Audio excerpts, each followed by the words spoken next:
लोकसभा चुनाव के बाद देश भर में भारतीय जनता पार्टी बटेंगे तो कटेंगे नारे को प्रचारित कर रही है। योगी आदित्यनाथ इसके पोस्टर बॉय बनाए गए हैं। बीजेपी की इस कवायद को राष्ट्रीय स्वयंसेवक संघ का भी समर्थन प्राप्त हो चुका है, लेकिन इस स्लोगन का महाराष्ट्र बीजेपी के ही दो कद्दावर नेताओं ने विरोध करना शुरू कर दिया है। इनमें पहला नाम राज्यसभा सांसद अशोक चव्हाण का है तो दूसरा नाम विधान परिषद सदस्य पंकजा मुंडे का। दोनों नेताओं ने इस नारे को लेकर के सवाल उठाए हैं। चुनावी समय में मुंडे और चव्हाण के इस रुख की चर्चा अब लगातार हो रही है। महाराष्ट्र के पूर्व सीएम वर्तमान में राज्यसभा सांसद अशोक चव्हाण ने कहा है कि बटेंगे तो कटेंगे नारे का हम समर्थन नहीं करते हैं। इस तरह के नारे को लोग समर्थन नहीं करेंगे। चव्हाण ने आगे कहा कि चुनाव के दौरान नारेबाजी होती है, लेकिन ये नारा लोगों के हित में नहीं है। लोग इसे स्वीकार नहीं करेंगे। व्यक्तिगत तौर पर इस नारे का मैं विरोध करता हूँ।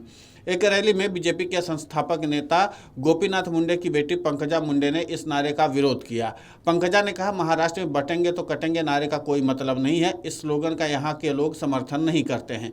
पंकजा से पहले अजीत पवार इस स्लोगन का विरोध कर चुके हैं। महाराष्ट्र सरकार में deputy chief minister Ajit Pawar ने कहा कि बटेंगे तो कटेंगे नारा महाराष्ट्र के लिए नहीं है।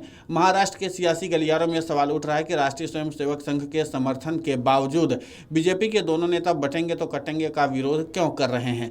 संघ के सरकारवाह दत्तात्रेय होसबाले ने हाल ही में कहा था कि समुदाय को जोड़ने की जरूरत है, नहीं तो बांग्लादेश जैसी स्थिति उत्पन्न हो सकती है। उन्होंने बटेंगे तो कटेंगे नारे का समर्थन भी किया था। अशोक चव्हाण नांदेड़ की राजनीति करते हैं। नांदेड़ से लोकसभा के सांसद भी रहे हैं। 2024 में चव्हाण के समर्थन के बावजूद नांदेड़ में बीजेपी की हार हो गई।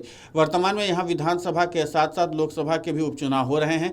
नांदेड़ में मुसलमानों की आबादी करीब 14% है। चव्हाण नहीं चाहते कि यहाँ के मुसलमान एक तरफा साइलेंट तरीके से कांग्रेस को वोट कर दें।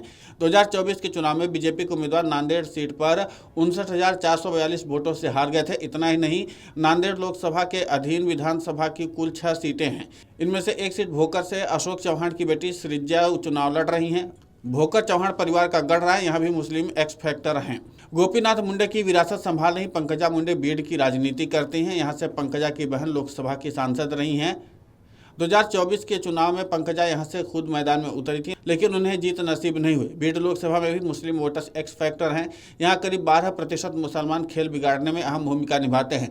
पंकजा इन वोटरों को आसानी से इंडिया गठबंधन की तरफ शिफ्ट नहीं होने देना चाहती हैं। बीड़ लोकसभा की परली सीट से पंकजा विधायक रही हैं, लेकिन पिछले 5 साल से यहाँ से राजनीतिक वनवास झेल रही हैं। इस बार इस सीट पर उनके चचेरे भाई धनंजय को मिल गई है। परली में भी मुस्लिम आबादी 13% के करीब है। परली में भी धनंजय का मुकाबला शरद पवार की पार्टी के उम्मीदवार राजा साहेब देशमुख से है। परली में अगर दोनों भाई बहन की हार होती है तो राज्य की राजनीति में मुंडे परिवार का दबदबा कमजोर होगा। महाराष्ट्र की 288 विधानसभा सीटों के लिए 20 नवंबर को मतदान होने हैं। यहाँ पर मुख्य मुकाबला बीजेपी गठबंधन और कांग्रेस गठबंधन के बीच है। महाराष्ट्र में सरकार बनाने के लिए 145 विधायकों की जरूरत होती है। महाराष्ट्र में बीजेपी बटेंगे तो कटेंगे, वोट जिहाद जैसे मुद्दों के जरिए माहौल बनाने की कवायद में जुटी हुई है। हालांकि विरोध करने में बीजेपी के नेता ही शामिल नहीं है, बल्कि इसका विरोध महायुति में शामिल अजीत पवार भी कर चुके हैं। और यही कारण है कि इस नारे को लेकर के संगठन में ही विरोध की आवाजें बुलंद हो रही हैं। ऐसे में देखने लायक बात यह होगी कि क्या इस नारे को लेकर के मचे बवाल पर बीजेपी के बड़े नेता विचार करते हैं या नहीं करते हैं। जाहिर सी बात है कि बटेंगे तो कटेंगे के नारे को लेकर के बीजेपी के कुछ नेताओं ने जो विरोध करना शुरू किया, उनकी अपनी राजनीतिक मजबूरी है।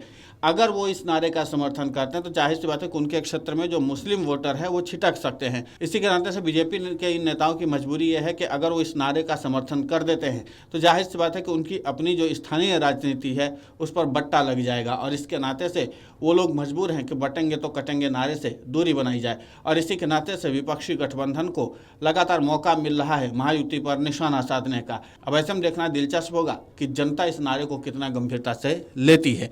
वीडियो डेस्क अमरउजाला.com। अगर आप ये वीडियो YouTube पर देख रहे हैं तो हमारे चैनल को सब्सक्राइब कर बेल आइकन दबाएं, और Facebook पर देख रहे हैं तो हमारे पेज को लाइक करें। 8 मिलियन प्लस सब्सक्राइबर, आपके इस भरोसे के लिए बहुत धन्यवाद।